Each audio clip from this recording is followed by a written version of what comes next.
నమస్తే రమగారు. నమస్తే జయ. రమగారు, పూజ గదిలో నీటి పాత్ర ఉంచాలి అని అంటుంటారండి. దీనికి ఏదైనా కారణం ఉందంటారా? పూజ గది ఉన్నవాళ్ళు హ్మ్. ఎంతమందికి ఉంటాయి పూజ గదులు? అవును. కదా, దేవుడికి ఒక దిగూడు, ఒక గూడో, ఒక చెక్క మీద దేవుని పెట్టుకుంటాం. వంటింట్లోనే ఒక గూడు, ఒక ర్యాక్లో ఏర్పరచుకోవచ్చు. హాల్లో ఏదో ఒక పక్కన పెట్టుకుంటాం. ఇంట్లో రాగానే ఒక పక్కన పెడతాం. దేవుడి గది అంటూ ప్రత్యేకంగా ఉంటే విధానం వేరేగా ఉంటుంది. అవును. సాధారణంగా మనం దేవతార్చన అనగానే ఏం చేస్తాము? దీపారాధన చేసుకుంటాం. తర్వాత ఏదో పళ్ళో ఫలమో పంచదారో బెల్లం ముక్కో పటిక బెల్లమో, పంచదార అందరూ పెట్టరు, పంచదార పనికిరాదన్న భావాలు కూడా ఉంటాయి. అవును. పటిక బెల్లం కానీ బెల్లం కానీ లేకపోతే ఇంకేదైనా పదార్థం చేసిన పదార్థము నివేదన చేస్తాం. సాధారణంగా నివేదన చేయాలంటే ఏం చేయాలి? నీళ్లు చల్లి దాని మీద ఒక మంచి శ్లోకం, తత్వం తత్వేన పరిశించామి అని శ్లోకం. ఇది పరిశేచన చేసి, అంటే దాన్ని మీద నీళ్ళు శుద్ధి చేసి ఈ పదార్థాన్ని అయ్యా నీకు 5 పంచప్రాణాలకి ఆహుతులు ఇస్తాం. ఇది పద్ధతి. అప్పుడు పక్కన నీళ్లు పెట్టుకోవాలి. మనం ఏ పదార్థాన్ని నివేదన చేసినా, అంటే అన్న నివేదన చేసినప్పుడు మనం అన్నం తినేటప్పుడు ఎట్లా మంచినీళ్ళు పెట్టుకుంటామో అట్లా ఒక గ్లాస్తో తప్పకుండా నీళ్లు పెట్టాలి. ఉడికించిన పదార్థాలు ఏవి నివేదన చేసినా, ఒక్కటి చేసినా 10 చేసినా కూడా, పాయసం చేసామనుకో పాయసము మంచినీళ్ళు, పులిహార చేస్తే పులిహార మంచినీళ్ళు, అన్నం మీద కాస్త బెల్లం ముక్క పెట్టి కాస్త నేర్చుకేసి నివేదన చేసామనుకో అప్పుడు కూడా ఒక గ్లాస్ మంచినీళ్ళు. ఇది ఫలాలు పళ్ళు బెల్లం ముక్క పటిక బెల్లం ముక్కకి అక్కర్లా, కానీ ఉడకబెట్టిన పదార్థానికి తప్పకుండా ఒక గ్లాసు మంచినీళ్ళు కూడా పెట్టాలి. మనకి ఎట్లా అవసరము అట్లా. పళ్ళతో పాటు నీళ్ళు ఇవ్వక్కర్లా, బెల్లానికి నీళ్ళు పెట్టరు. అంటే ఇది పూర్తిగా సాంప్రదాయబద్ధమా అంటే మనం సాధారణంగా చెయ్యగలిగే విధి సంగతి చెప్తున్నాం. ఓకే, ఇలా పెట్టుకోవాలి. ఇలా పెట్టినప్పుడు ఈ నీళ్లు ఉంటాయి. తర్వాత మనం నీళ్లు చల్లే నివేదన చేస్తాం. నీళ్లు చల్లకుండా పళ్ళని ఊరికే పెట్టి తీసుకో అని చెప్పరు. పూజా విధానం అంటే ఒట్టిగా దీపారాధన పెట్టి 2 పళ్ళు పెట్టి దండం పెట్టుకునే వాళ్ళకి కాదు ఇది.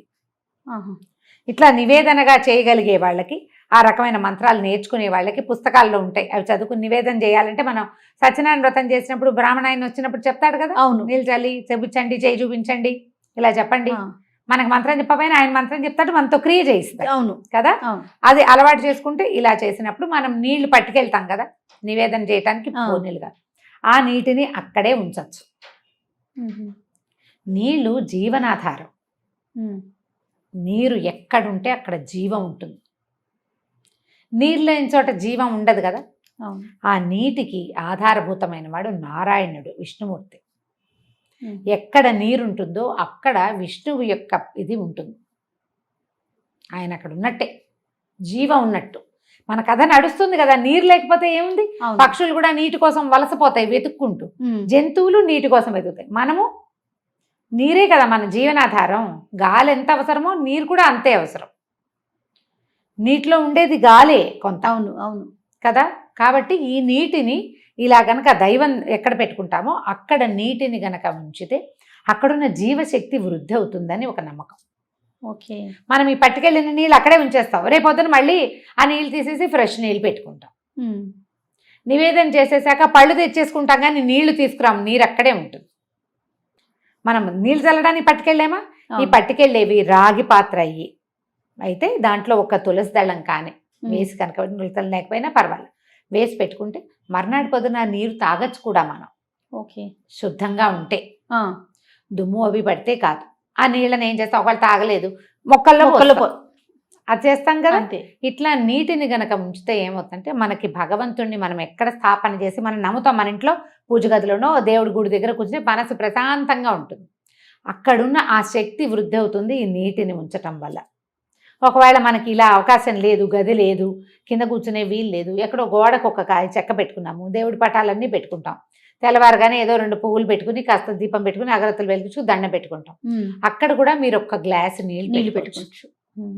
పడిపోకుండా ఏర్పరచుకొని పెట్టుకుంటే పవర్ పెరుగుతుందని భావన. అక్కడ జీవశక్తి వృద్ధి అవుతుంది అని.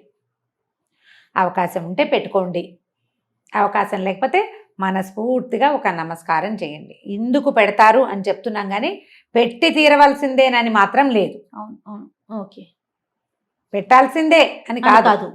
పెట్టుకుంటే మంచిది, మీకు కుదిరితే పెట్టుకోవచ్చు. మీ ఇంట్లో అలవాటు కూడా ఉంటే. లేనిపోని అలవాట్లు చాదస్తాలకి దిగద్దు, కాంప్లికేటెడ్గా చేసుకోకండి లైఫ్ని. అక్కడ అవకాశం లేదు, నీళ్ళు ఏదో పెట్టకపోతే కొంప అయిపోతుంది. మునిగిపోతుంది అలా అనుకోదు. అలాంటి భావాల్లోకి వెళ్ళదు. నేను ఏ పాయింట్ చెప్పినా మిమ్మల్ని చాదస్తాల వైపు, పాత పద్ధతుల వైపు తప్పకుండా అది చేసి తీరాలనే భావాల్లోకి తీసుకెళ్ళటం లేదు. ఆ ప్రయత్నం చెయ్యను నేను. మీకు అవకాశం ఉంటే చేసుకోమంటారు. చేయండి, ఆసక్తి ఉంటే. ఒకవేళ మీరు పెట్టదలుచుకున్నారు, మీకు అవకాశం ఉంది, ఇంట్లో పెద్దవాళ్ళు వద్దన్నారు అనుకోండి, అప్పుడు పెట్టద్దు. మన ఇంట్లో అలవాట్లేదు, ఇప్పుడు నీళ్ళు పెడితే ఏవేవో వస్తాయి, ఏం అవ్వదు, మంచే. కానీ వాళ్ళు వద్దు అంటున్నప్పుడు ఎందుకు? వద్దంటున్నప్పుడు చెయ్యొద్దు. దాని బదులు ఇంకొకటి చేయొచ్చు, చెప్తాను. మన వాకిట్లో కానీ, మేడ మీద కానీ, మన బాల్కనీలో కానీ పక్షులు తిరుగుతూ ఉంటే ఈ ఎండాకాలం రోజు ఒక బౌల్తో నీళ్ళు పెట్టండి. భగవంతుడి దగ్గర పెట్టిన దాంతో సమానం. జీవాలకి మనం నీరిస్తున్నాం, మరి నీరే జీవనాధారం అని చెప్పుకున్నాం కదా. ఆ నీటిని ఇచ్చినందుకు భగవంతుడు మనని కరుణిస్తాడు. ఇది గొప్ప సహాయంగా పరిణమిస్తుంది. ఎలా దేవుడి దగ్గర నీళ్లు పెడితే ఫలితమో, పక్షులకి నీరు పెట్టినా కూడా అంత మంచి ఫలితం కూడా లభిస్తుంది. ఆహారం వేయకపోయినా పర్వాలేదు, అవి పురుగులో ఒడ్లో ఏవో ఒకటి వెతుక్కుని తింటాయి. నీటికి ఆవురావురు మనిపోతూ ఉంటాయి. మనలాగానే అవిను. అవును. వాడు ఎండలేని చోట కొంచెం నీరు పెట్టండి. ఒకవేళ అలా కుదరనప్పుడు ఇలా చేసుకోండి. ఇది మంచిది, మనకు ప్లస్ అవుతుంది, పాజిటివ్ ఎనర్జీ. అది అవకాశాన్ని బట్టి చేయండి. దీన్ని అయితే ఎవరు కాదనేది కాదు కదా. ఎవరు కాదంటారు కదా. అది పెద్దవాళ్ళు కాదంట, మన ఇంట్లో అలవాట్లేదు, మనకి లేదు, లేనిపోని చాదస్తాలకి వెళ్ళొద్దు, అలాంటివి ఏమైనా ప్రశ్నలే ఉండవు. ఉండకుండా ఉంటుంది. ఇది మంచి పద్ధతి. సూపర్ అమ్మ గారు. నమస్తే అండి. నమస్తే చేయండి.